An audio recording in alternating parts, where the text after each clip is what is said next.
श्रीराम समर्थ. कर्तेपणाचा अभिमान नसावा. विषयात राहून परमात्म्याची भक्ती होईल का? विषय सोडल्याशिवाय मी भक्ती करतो असे म्हणणे चुकीचे आहे. विषय आहेत तिथे भक्ती नाही आणि भक्ती आहे तिथे विषय नाहीत. भक्त म्हणजे भगवंताचे होऊन राहणे. त्याला शरण गेल्याशिवाय त्याचे होताच येत नाही. अभिमान ठेवून आपल्याला कधीच भक्त होता येणार नाही. प्रथम अभिमान कसा नाहीसा होईल ते पाहावे आणि तसे वागण्याचा प्रयत्न करावा. आपण प्रपंचात मी करीन तसे होईल या भावनेने वागत असतो. परवाच एक जण आले होते. त्यांना त्यावेळी पाहून कोणीही म्हटले असते की हे थोड्याच दिवसांचे सोबती आहेत, तरीही मी अमुक करीन, मी तमुक करीन असे ते म्हणतच होते. आयुष्याच्या शेवटच्या घटकेलाही केवढा तो अभिमान. म्हणून सांगतो की मी करतो ही भावना टाकून देऊन सर्व काही तोच करत आहे आणि त्याची इच्छा असेल तोपर्यंत आपल्याकडून तो करवून घेत असतो ही भावना ठेवून वागावे.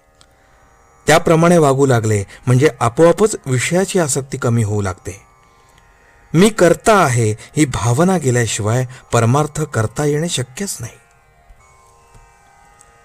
कोणतेही कर्म केले म्हणजे अमुक एक फळ मिळेल म्हणून वेदात सांगितले आहे. त्यावरून वेद हे विषयासक्ती वाढवतात असे काही जण म्हणतात. पण वडील माणसे जसे औषध देताना गुळाचा खडा दाखवतात त्याप्रमाणे ते आहे. माणसाने फळाच्या आशेने तरी कर्म करायला लागावे.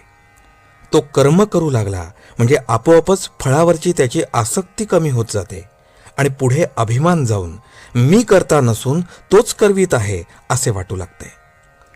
मग तो जे कर्म करेल ते देवाला आपोआप अर्पण होते. संकट आले म्हणजे आपण देवाला नवस करतो. देवाने मनासारखे दिले नाही म्हणजे देवात अर्थ नाही असे म्हणतो. पण देवाला फसवणे शक्य आहे का? तो म्हणतो हा सुखात असताना माझी आठवणही काढत नव्हता आणि आता आठवण काढतोय.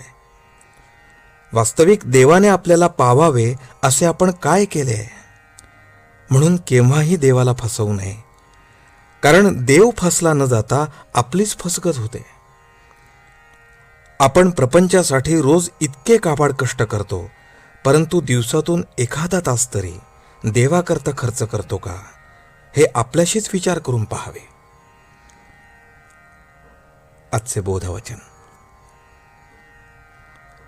जोपर्यंत विषयाची आस तोपर्यंत नव्हे भगवंताचे दास.